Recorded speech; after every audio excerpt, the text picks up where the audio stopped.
Di unmute Bu ya. Oh baik Pak Gindo, terima kasih. Ya Bapa di dalam kerajaan surga, di dalam nama Tuhan Yesus, kembali kami datang menghadap hadirat-Mu Tuhan. Puji syukur kami naikkan jika pada kesempatan pagi ini kami dapat bersekutu untuk mendengarkan, merenungkan firman Tuhan yang akan dibagikan oleh hamba-Mu dan para lektor. Kiranya hikmat-Mu saja yang menyertai Tuhan. Taruh perkataan firman-Mu ke dalam setiap hati dan pikiran kami. Bimbing kami selalu, agar apa yang difirmankan dapat menjadi rema untuk dapat mengimpartasikannya ke dalam kehidupan kami.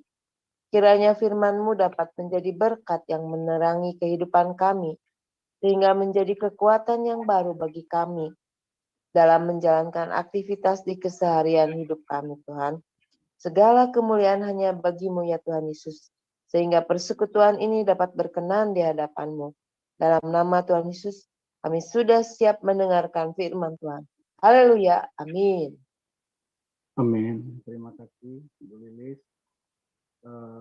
Pembacaan firman Tuhan pagi ini dari Mazmur 93 ayat 1 sampai 5 nanti dibaca oleh Bu Neriana.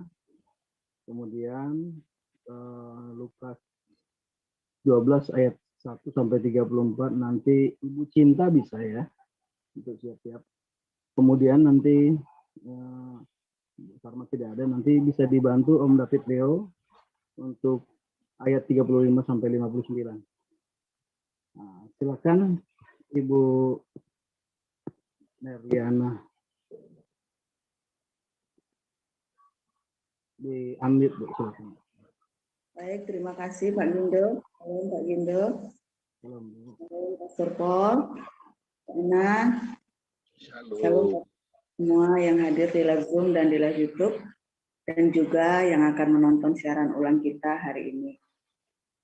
Puji Tuhan, kembali kita membaca firman Tuhan dari kitab Mazmur 93 ayat 1 sampai 5. Demikian firman. Tuhan adalah Raja. Ia berpakaian kemegahan. Tuhan berpakaian berikat pinggang kekuatan. Sungguh telah tegak dunia, tidak bergoyang. Tahtamu tegak sejak dahulu kala, dari kekal engkau ada. Sungai-sungai telah mengangkat, ya Tuhan. Sungai-sungai telah mengangkat suaranya. Sungai-sungai mengangkat bunyi hempasannya. Daripada suara air yang besar, daripada pecahan ombak laut yang hebat, lebih hebat Tuhan di tempat tinggi. Peraturan-Mu sangat teguh, bait-Mu layak kudus. Ya Tuhan, untuk sepanjang masa. Demikian bacaan firman. Baik, dilanjutkan Ibu Cinta. Ya, Lukas 12 ayat 1 sampai 34. Ya, baik. Lukas 12 ayat 1 sampai 34. Sementara itu, beribu-ribu orang banyak telah berkerumun, sehingga mereka berdesak-desakan. Lalu Yesus mulai mengajar, pertama-tama kepada murid-muridnya, katanya, waspadalah terhadap ragi, yaitu kemunafikan orang Farisi. Tidak ada sesuatu pun yang tertutup, yang tidak akan dibuka, dan tidak ada sesuatu pun yang tersembunyi, yang tidak akan diketahui. Karena itu, apa yang kamu katakan dalam gelap akan kedengaran dalam terang. Dan apa yang kamu bisikkan ke telinga di dalam kamar akan diberitakan dari atas atap rumah. Aku berkata kepadamu, hai sahabat-sahabatku, janganlah kamu takut terhadap mereka yang dapat membunuh tubuh dan kemudian tidak dapat berbuat apa-apa lagi. Aku akan menunjukkan kepada kamu siapakah yang harus kamu takuti. Takutilah takutilah dia yang setelah membunuh mempunyai kuasa untuk melemparkan orang ke dalam neraka. Sesungguhnya aku berkata kepadamu, takutilah dia. Bukankah burung pipit dijual 5 ekor 2 duit? Sungguh pun demikian, tidak seekor pun daripadanya yang dilupakan Allah. Bahkan rambut kepalamu pun terhitung semuanya. Karena itu, jangan takut, karena kamu lebih berharga daripada banyak burung pipit. Aku berkata kepadamu, setiap orang yang mengakui aku di depan manusia, Anak Manusia juga akan mengakui dia di depan malaikat-malaikat Allah. Tetapi barang siapa menyangkal aku di depan manusia, ia akan disangkal di depan malaikat-malaikat Allah. Setiap orang yang mengatakan sesuatu melawan Anak Manusia, ia akan diampuni. Tetapi barang siapa menghujat Roh Kudus, ia tidak akan diampuni. Apabila orang menghadapkan kamu kepada majelis-majelis atau kepada pemerintah-pemerintah dan penguasa-penguasa, janganlah kamu khawatir bagaimana dan apa yang harus kamu katakan untuk membela dirimu. Sebab pada saat itu juga Roh Kudus akan mengajar kamu apa yang harus kamu katakan. Seorang dari orang banyak itu berkata kepada Yesus, Guru, katakanlah kepada saudaraku supaya ia berbagi warisan dengan aku. Tetapi Yesus berkata kepadanya, Saudara, siapakah yang telah mengangkat aku menjadi hakim atas pengantara atas kamu? Katanya lagi kepada mereka, berjaga-jagalah dan waspadalah terhadap segala ketamakan. Sebab walaupun seorang berlimpah-limpah hartanya, hidupnya tidaklah tergantung daripada kekayaannya itu. Kemudian ia mengatakan kepada mereka suatu perumpamaan. Katanya, ada seorang kaya, tanahnya berlimpah-limpah hasilnya. Ia bertanya dalam hatinya, apakah yang harus aku perbuat? Sebab aku tidak mempunyai tempat di mana aku dapat menyimpan hasil tanahku. Lalu katanya, inilah yang akan aku perbuat. Aku akan merombak lumbung-lumbungku dan aku akan mendirikan yang lebih besar dan aku akan menyimpan di dalamnya segala gandum dan barang-barangku. Sesudah itu aku akan berkata kepada jiwaku, jiwaku, ada padamu banyak barang, tertimbun untuk bertahun-tahun lamanya. Beristirahatlah, makanlah, minumlah, dan bersenang-senanglah. Tetapi firman Allah kepadanya, hai engkau orang bodoh, pada malam ini juga jiwamu akan diambil daripadamu. Dan apa yang telah kau sediakan untuk siapakah itu nanti? Demikianlah jadinya dengan orang yang mengumpulkan harta bagi dirinya sendiri, jikalau ia tidak kaya di hadapan Allah. Yesus berkata kepada murid-muridnya, karena itu aku berkata kepadamu, janganlah khawatir akan hidupmu, akan apa yang hendak kamu makan, dan janganlah khawatir pula akan tubuhmu, akan apa yang hendak kamu pakai. Sebab hidup itu lebih penting daripada makanan, dan tubuh itu lebih penting daripada pakaian. Perhatikanlah burung-burung gagak yang tidak menabur dan tidak menuai, dan tidak mempunyai gudang atau lumbung. Namun demikian, diberi makan oleh Allah. Betapa jauhnya kamu melebihi burung-burung itu. Siapakah di antara kamu yang karena kekhawatirannya dapat menambahkan sehasta pada jalan hidupnya? Jadi, jikalau kamu tidak sanggup membuat barang yang paling kecil, mengapa kamu khawatir akan hal-hal lain? Perhatikanlah bunga bakung yang tidak memintal dan tidak menenun, namun aku berkata kepadamu, Salomo dalam segala kemegahannya pun tidak berpakaian seindah salah satu dari bunga itu. Jadi, jika rumput di ladang yang hari ini ada dan besok dibuang ke dalam api, demikian didandani Allah, terlebih lagi kamu, hai orang yang kurang percaya. Jadi, janganlah kamu mempersoalkan apa yang akan kamu makan, atau apa yang akan kamu minum, dan janganlah cemas hatimu. Semua itu dicari bangsa-bangsa di dunia yang tidak mengenal Allah. Akan tetapi, Bapamu tahu bahwa kamu memang memerlukan semuanya itu. Tetapi, carilah kerajaannya, maka semuanya itu akan ditambahkan juga kepadamu. Janganlah takut, hai kamu kawanan kecil, karena Bapamu telah berkenan memberikan kamu kerajaan itu. Juallah segala milikmu, dan berikanlah sedekah. Buatlah bagimu pundi-pundi yang tidak dapat menjadi tua, suatu harta di sorga yang tidak akan habis, yang tidak dapat didekati pencuri, dan yang tidak dirusakkan ngengat. Karena di mana hartamu berada, di situ juga hatimu berada. Demikian firman Tuhan. Silakan Om Leo dilanjutkan. Ayat 35 sampai 59. Om David Leo.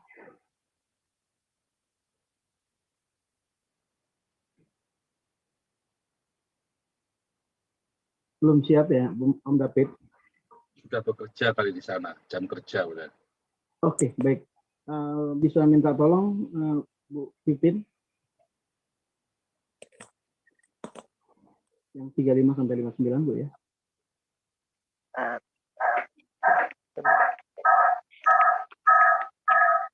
Feedback sama Pak Alex. Sebentar, Pak. Baik.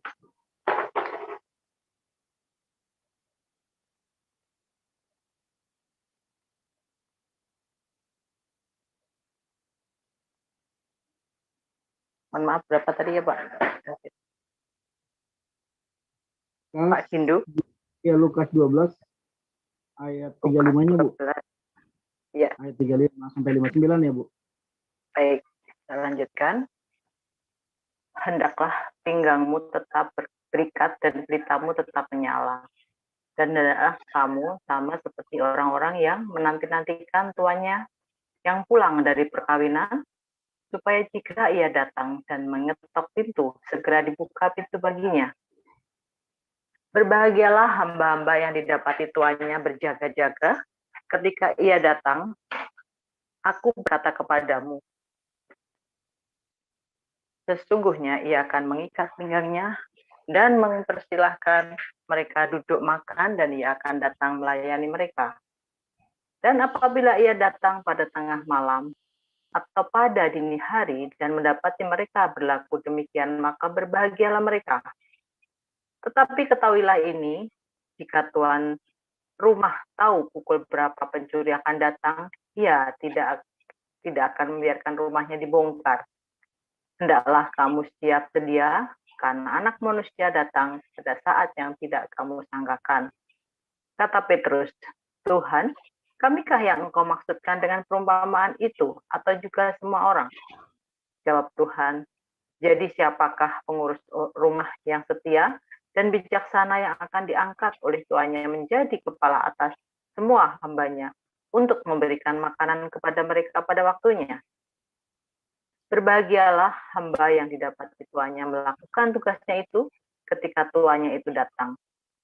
Aku berkata kepadamu, sesungguhnya tuannya itu akan mengangkat dia menjadi pengawas segala miliknya. Akan tetapi, jikalau hamba itu jahat dan berkata di dalam hatinya, tuanku tidak datang-datang, lalu ia mulai memukul hamba-hamba laki-laki dan hamba-hamba perempuan, dan makan, minum, dan mabuk, maka tuan hamba itu akan datang pada hari yang tidak disangkakannya, dan pada saat yang tidak diketahuinya, dan akan membunuh dia dan membuat dia senasib dengan orang-orang yang tidak setia. Adapun hamba yang tahu akan kehendak tuannya, tetapi yang tidak mengadakan persiapan atau tidak melakukan apa yang dikehendaki tuannya, ia akan menerima banyak pukulan. Tetapi barang siapa tidak tahu akan kehendak tuannya dan melakukan apa yang harus mendatangkan pukulan, ia akan menerima sedikit pukulan. Setiap orang yang kepadanya banyak diberi, daripadanya akan banyak dituntut. Dan kepada siapa yang banyak dipercayakan, daripadanya akan lebih banyak lagi dituntut. Aku datang untuk melemparkan api ke bumi, dan betapakah aku harapkan api itu telah menyala. Aku harus menerima baptisan, dan betapakah susahnya hatiku sebelum hal itu berlangsung. Kamu menyangka bahwa aku datang untuk membawa damai di atas bumi. Bukan kataku kepadamu, bukan damai, melainkan pertentangan. Karena mulai dari sekarang akan ada pertentangan antara 5 orang di dalam satu rumah, 3 melawan 2, dan 2 melawan 3. Mereka akan saling bertentangan, ayah melawan anaknya laki-laki, dan anak laki-laki melawan ayahnya. Ibu melawan anaknya perempuan, dan anak perempuan melawan ibunya. Ibu mertua melawan menantunya perempuan, dan menantu perempuan melawan ibu mertuanya. Yesus berkata pula kepada orang banyak, apabila kamu melihat awan naik di sebelah barat, segera kamu berkata, akan datang hujan, dan hal itu menjadi terjadi. Dan apabila kamu melihat angin selatan bertiup, kamu berkata, hari akan panas terik, dan hal itu memang terjadi.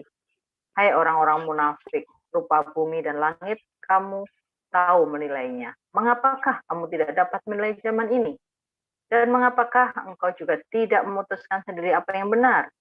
Sebab jikalau engkau dengan lawanmu pergi menghadap pemerintah, berusahalah berdamai dengan dia selama di tengah jalan, supaya jangan engkau diseretnya kepada hakim, dan hakim menyerahkan engkau kepada pembantunya, dan pembantu itu melemparkan engkau ke dalam penjara. Aku berkata kepadamu, engkau tidak akan keluar dari sana sebelum engkau membayar hutangmu sampai lunas. Demikian bacaan firman Tuhan. Amin. Terima kasih Bu Nirliana, Bu Cinta, dan Ibu Pipin. Tema kita pagi ini mengenal Tuhan melalui alam. Silakan Pastor. Ya, haleluya. Luar biasa firman Tuhan selalu baru bagi kita semua yang selalu mencari Tuhan dengan sungguh-sungguh. Ya, mencari Tuhan dengan sungguh-sungguh. Bukan mencari ilusinya, tapi sungguh-sungguh cari Tuhan. Karena banyak orang suka dengan ilusi dari Tuhan. Mengapa sih orang senang ilusi? Kok yang palsu senang? Oh iya, karena yang ilusi itu mengenakan dagingmu. Ya, ilusi Tuhan itu, ya ilusi bahasa roh, ilusi Roh Kudus. Ya wiri, habis itu kan Anda puaskan dan merasa sudah suci kan. Puas apalagi kalau Anda baru berzina. Ya kan? Wah, harus bahasa roh. Kok Papa tahu? Apa pernah? Iya pernah, saudara. Bahasa roh semalaman, saudara. Terus pagi-paginya rasanya kok dosaku sudah diampuni semua. Gundul peyang. Enak aja lu. Perasaanmu sudah diampuni, saudara. Perasaanmu sudah diampuni. Enak aja lu. Sudah tahu itu tidak benar kamu lakukan. Wah, sabet sama Tuhan. Benar-benar disabet, diajar, bukan cuma disabet, saudara. Diajar. Saya ingat mami saya dulu ya. Saya kan bandel waktu kecil. Kalau nyabet itu bukan pakai rotan, saudara. Pakai balok, saudara. Terus cerita sama Kay, sama Miracle, sama Wisely kan. Terus kan lagi cerita-cerita, enggak, mami mah kalau nyabet, kamu pakainya ini, ditunjukkan pakai itu loh. Apa namanya? Penggaris mika. Terus saya bilang, wah, Fred, wah, tak tunjukin baloknya, saudaraku. Ini pakai ini, mami dulu kalau mentungin saya. Tak bilangin begitu ya. Nah, mau pakai penggaris, nggak pernah, saudara. Kalau pakai penggaris mika itu nggak bakal mempan, saudara, sama saya itu. Nggak bakal mempan saya disabet pakai penggaris mika. Pakai balok, saudara, itu palang pintu rumah saya kan rumah kuno itu, rumah oma saya itu kan. Dulu kan saya tinggal di sana itu kan. Wah, aku diambil baloknya hantem ke kaki saya di pahanya itu ya. Waduh, sampai nggak bisa jalan itu. Wah, sadis amat. Ini bukan sadis. Memang orang kuno kan begitu. Anaknya nakal-nakal. Untung saya nggak diikat ya. Sepupu saya diikat sama orang tua aja, saudara. Gara-gara berkelahi terus diikat seharian, diikat terus sampai nangis sejeritan. Badung dulu kita. Itu cinta ya. Cinta. Dan luar biasa ya, saudara. Cinta itu ya, itu menghajar dengan keras. Nggak enak buat dagingmu, saudara. Nggak enak. Tapi itu cinta yang sejati. Serius ya. Cinta dari seorang ibu takut anaknya itu jadi bajingan, saudara. Walaupun saya tetap sempat, tetapi kan setelah saya lama kan, setelah tua, bukan setelah musim tua. Saya lulus kuliah itu, saya belum selesai kuliah, saya sudah full time di gereja, saudara. Saya menikah itu saya sudah jadi pendeta. Pendeta Fiskan ya. Jadi berhasil yang kami didik itu. Nah, saya tinggal di kampung, mau mau ikut-ikutan sholat segala macam. Wah, digebuki sama mami, nggak boleh. Kenapa nggak boleh? Mami takut sekali. Dia memang bukan orang yang punya iman yang luar biasa, tapi dia tahu kalau sudah banyak orang-orang, itu anak-anak takut. Karena takutnya. Dan saya bersyukur ya, mami saya memilihkan jalan untuk saya. Bahkan mami saya itu waktu saya pacaran sama anak, ya dulu dia yang mengendorse ya, dia itu yang baik buat kamu. Mami saya itu yang mengendorse anak itu. Ya. Wah, waktu SMA saya nggak ngerti ya, saya heran. Rasanya juga nggak ganteng-ganteng amat, tapi lagi SMA itu banyak yang seneng ya, waktu kuliah itu ya. Waktu kuliah itu kok banyak yang suka sama saya. Jadi mami bilang, itu yang baik buat kamu. Kamu sudah kenal lama dan kita tahu keluarganya baik. Luar biasa ya. Nah, itulah hikmat, saudara. Itulah hikmat. Seorang ibu harusnya ngajari anaknya. Masalahnya, kadang-kadang orang tua kan tidak berani ngajari anaknya kan. Memanjakan anaknya. Dari SMP ya, kami bertiga selalu takut-takutin. Kamu ya, kalau ada orang perempuan, sikutnya tengahnya sudah berkerut, sudah melipat, kamu jangan mau digombali sama dia ya. Walaupun kamu dirayu-rayu. Kenapa nih? Nanti kalau kamu hilang kepercakaanmu, kamu nanti jadi tua, wah ditakut-takuti. Nanti lututmu kropos, nanti kamu udah bisa, nanti kamu layu. Wah ditakut-takuti saya, saudara, kan enggak begitu kan sebenarnya kan. Kita ketakutan. Wah kita kalau nggak, karena waktu itu tren tante-tante girang gitu ya. Mami takut sekali kalau anaknya jadi korban tante girang. Takut sekali dia ya. Karena waktu itu banyak teman-teman kita yang jadi korban tante-tante girang. Banyak ya, sampai akhirnya putus sekolah, sampai akhirnya mabuk-mabukan, pakai narkoba itu ya. Karena kalau tante-tante girang itu zaman itu masih apa morok itu kan, apa heroin, masih ganja, cimeng, zaman itu kan begitu. Dirayunya pakai itu, saudara. Jadi dia takut anaknya juga begitu. Wah, takut-takutin, saudara. Saya ketawa kalau ingat ya, saya selalu ingat dalam mami lagi betapa khawatirnya dia anaknya jadi korban tante girang. Tapi itu yang terjadi, itu seorang ibu yang mengajar anaknya. Ya, diajar, disesah, saudara. Sehingga anaknya tidak mendapat cinta ilusi. Tetapi berapa banyak Anda, hai ibu-ibu, atau bapak-bapak bahkan, wah yang ini kan ngerikan, sama ibunya dididik, sama bapaknya dimanja kan. Oh banyak, ibunya berusaha mendidik sama bapaknya dimanja. Rusak ini anak, saudara, rusak juga. Tapi bukan berarti dihajar terus yang enggak, saudara. Saya bisa dihitung jari lah, saya dipukul sama mami saya itu dihajar, itu hanya bisa dihitung jari. Tapi memang cinta itu menghajar. Cinta yang sejati itu sangat keras, saudara. Disiplin sekali. Tetapi mendisiplin itu dengan penuh cinta. Dia tahu di masa depan anaknya mau jadi apa. Wah, itu tuh luar biasa sekali ya. Luar biasa. Makanya saya pernah bilang ya, cinta itu tidak pernah gagal. Ya, love never fail. Nah, saudara, cinta itu yang sejati itu Anda sebetulnya bisa belajar dari alam semesta ini, saudara. Kasih note ya, Allah adalah kasih.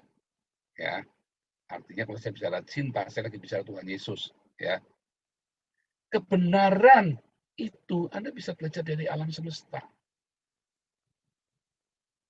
Anda belajar dari binatang-binatang, Anda belajar dari tanda-tanda alam, Anda belajar dari tubuhmu sendiri. Tapi seringkali kita terlalu sibuk, kita terlalu angkuh, terlalu sombong untuk belajar. Tuhan banyak sekali memberikan metafora-metafora kehidupan, saudara, melalui alam semesta, baik kehidupan binatang-binatang, tumbuh-tumbuhan, tanam pohon-pohonan, ya, badan kita sendiri, sistem struktur sosial masyarakat, ya, budaya, culture, menjadikan contoh. Ya, tanda-tanda alam tadi itu ya, laut, sungai. Anda bisa menemukan cinta di sana. Masalahnya, mengapa Anda tidak menemukan cinta di sana? Tadi ya, ada satu hal yang penting, bagus sekali. Ya, burung pipit 5 ekor 2 duit. Tidak ada satupun yang jatuh. Tetapi hari ini Anda melihat banyak burung pipit tiba-tiba jatuh, saudara.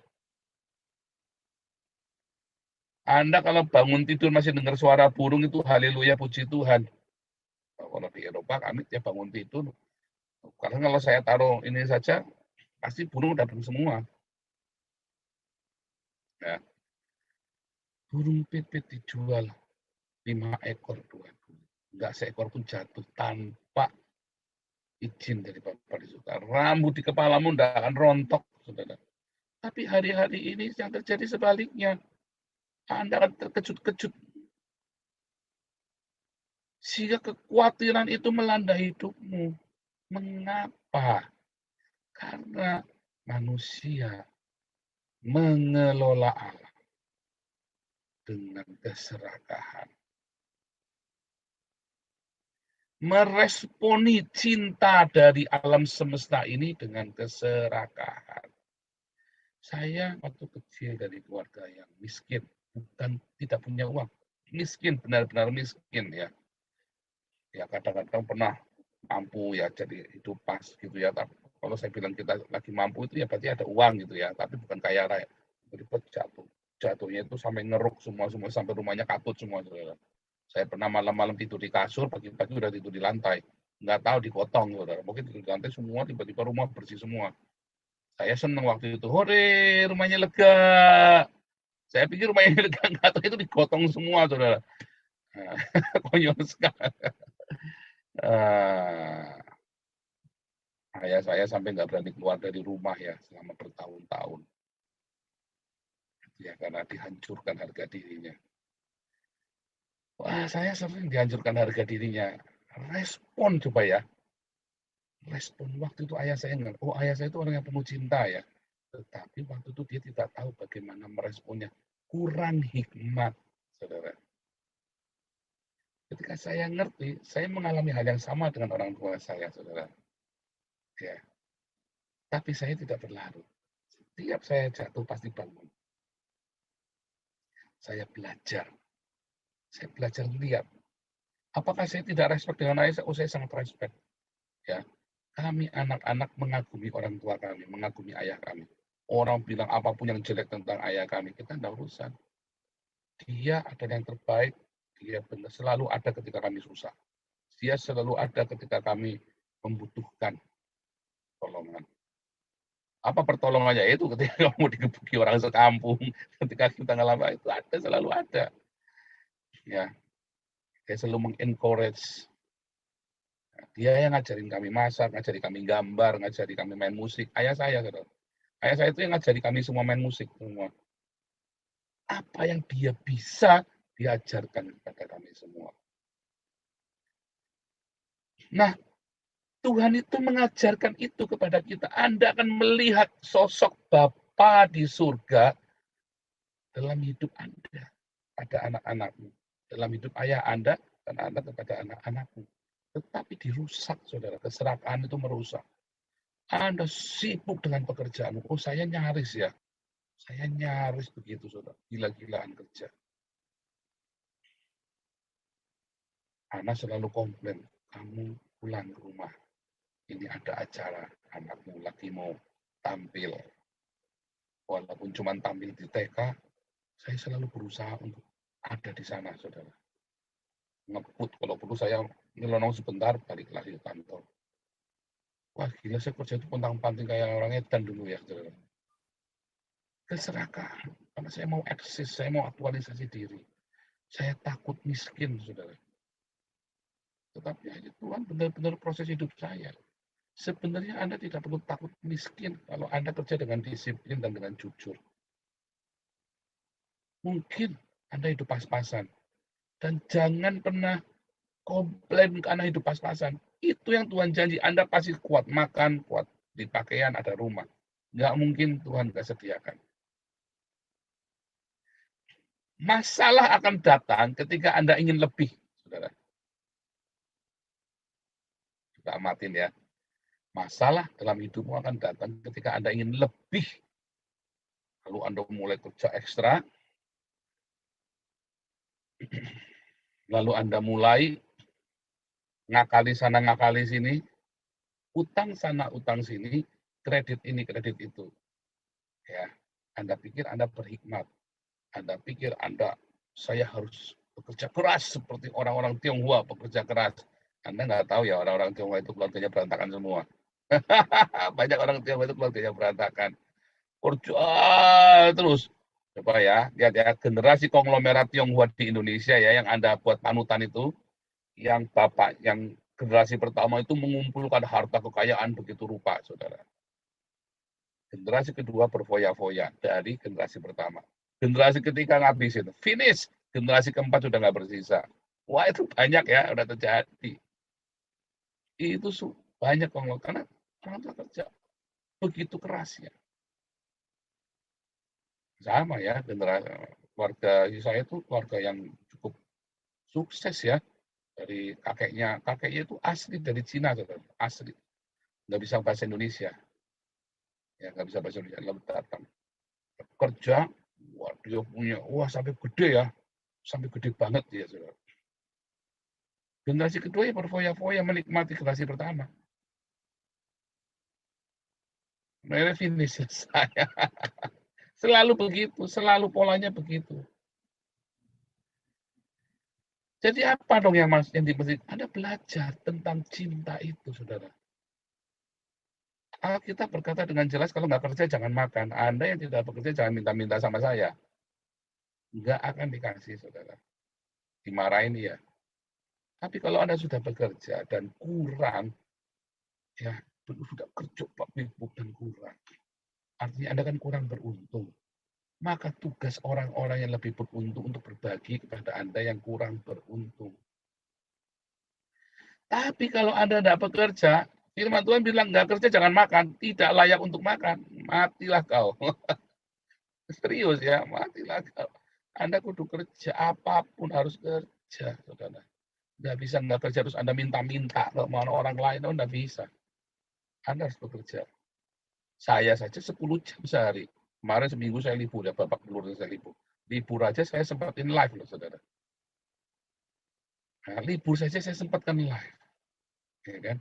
Saya 10 jam sehari ya. Ngajar sama Zoom itu ya. 10 jam saya. Kalau pas lagi penginjilan ke Denak atau ke luar ke ini, wah itu lebih capek lagi, saudara, persiapan macam-macam.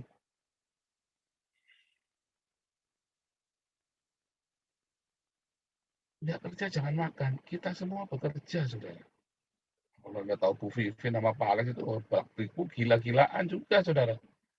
Jangan pikir ada apa-apa, minta Bu Vivin, nah, pasti orang baik hati. Minta sama Bu Mantu, baik hati.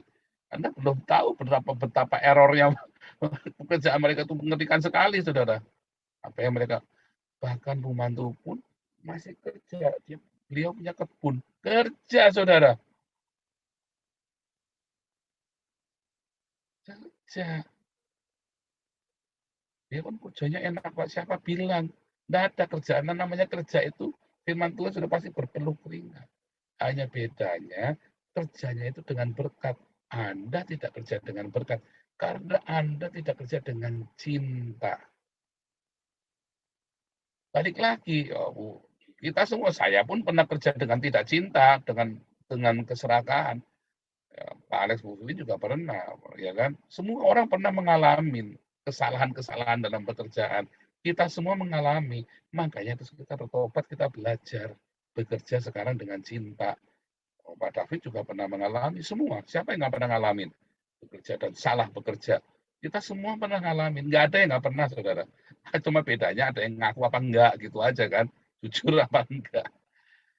Nah, Nah, kalau saya mah jujur nggak ada yang tak tutupin, karena saya kan mau supaya Anda meneladani saya, seperti saya meneladani Kristus. Nah, saya buka. Saya pernah bekerja dengan tidak cinta, dengan keserakahan.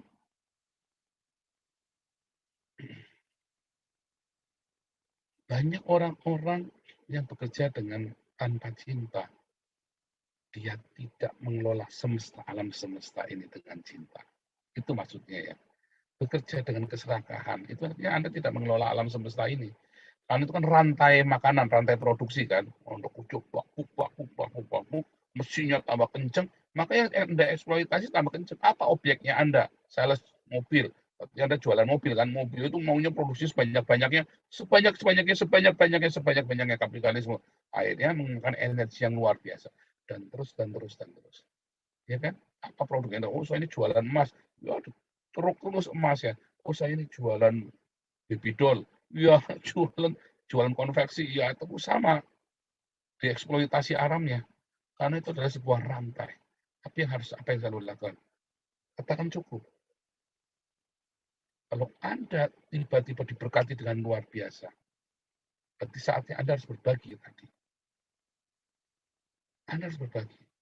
Bahkan ketika Anda berbagi, Anda kerja dengan berkat Tuhan. Makanya ada orang yang diberkati Tuhan dengan luar biasa sekali. Dia berbagi lagi, berkati tambah lagi, berbagi lagi, diberkati tambah lagi. Enak kan kerja begitu kan? Semua orang juga pengennya begitu. Tapi itu dimulai, semua saya amati ya, orang-orang yang diberkati kayak gitu itu rata-rata dimulai dengan apa? Karena dia bekerja dengan cinta. Kalau dia bekerja dengan keserakahan, dia kan bilang, oh eman-eman, tak bagi aku capek kok. Aku kerjanya nyapu nyawa, aku susah ini. Saya ngamatin loh, teman-teman saya yang bekerjanya dengan ngeri begitu ya, tabrak sana tabrak sini, dia juga nggak mudah berbagi, saudara. Tapi teman-teman saya yang bekerja dengan keberuntungan, ya, maka dia mudah sekali berbagi, saudara. Amatin deh, ya. Kalau saya ngamatin, saudara, teman-teman saya, semua handetolan saya, om saya, tante saya yang bekerja dengan keberuntungan, maka dia mudah sekali membagi. Karena dia bekerja dengan keserakahan, dia nggak mudah berbagi, disimpan sama dia, nggak mau pegang erat-erat. Akhirnya malah petaka dalam hidupnya dia, karena itu tadi, dia tidak berbagi. Ya kan? Nah, alam semesta ini mengajarkan kepada kita. Alam semesta inilah ya akan meresponi cinta yang Anda berikan kepada dia. Apa yang Anda investasikan kepada alam semesta ini? Anda menginvestasikan cinta, ya, kerja yang sungguh-sungguh, jangan males-malesan. Berarti Anda nggak investasi kalau Anda kerja males-malesan juga. Saya mau KKR ini, saya mau pelayanan. Yang lain pulang jam 6, Anda pulang jam 4. Wah bos, besok saya retreat, bos izin ya 3 hari. Wah, kalau punya karyawan Kristen kayak gitu mumet, saudara. Tak marahi kalau gitu. Anda mau pelayanan atau mau kerja di sini? Anda kalau mau pelayanan sana, jangan kerja di sini. Keberatan saya, saudara. Nggak mau saya. Karena kamu pikirannya adalah gedung gereja dan aktivitas gereja. Makanya kamu hidupnya jadi munafik tadi kan. Hai orang-orang munafik. Kamu punya ragi Farisi di sana. Iya kan? Nah, munafik intinya kan kamu malas kerja kan. Kalau kamu pengen melakukan yang kamu senang yaitu main musik, ya udah kamu jadi musikus aja, jadi musisi aja, ya jadi penari tamborin saja. Kalau itu bisa menafkahi kamu. Kerja yang profesional, 8 jam ya 8 jam sehari. Bikin dikit. Ya kan, maksimum 10 jam. Tapi kerja selama kerja itu kamu disiplin, saudara. Nah, hari Minggu off. 1 hari harus off. Gitu, saudara. Sabat buatmu. Sabatmu hari apa? Terserah Anda pilih. 1 hari harus off. Itu waktu buat keluargamu. Gitu ya. Kelola hidupmu dengan cinta. Investasi dengan cinta. Kamu mengasihi peduli dengan keluargamu adalah investasi untuk masa depan. Dan investasi untuk masa depan anak-anakmu. Ya. Alam semesta nggak bisa dibohongi. Alam semesta ini adalah Allah sendiri kan. Ialah alam semesta, Jehovah Sebaot kan. Anda respon dengan cinta, maka alam akan membalasmu dengan cinta. Anda invest dengan keserakahan. Hai orang bodoh, kata Tuhan tadi kan. Kamu mengumpulkan harta di dunia. Ya. Terus kalau kamu malam ini mati, terus apa yang mau kamu lakukan coba? Tapi kalau kamu investasi cinta buat anak-anakmu, anak-anakmu akan penuh bertumbuh dengan cinta. Dan dia akan melakukan cinta lagi kepada anaknya. Kalaupun kamu umurnya sampai tua, anak-anakmu akan mencintaimu. Kan begitu kan? Tuhan Yesus memberkati.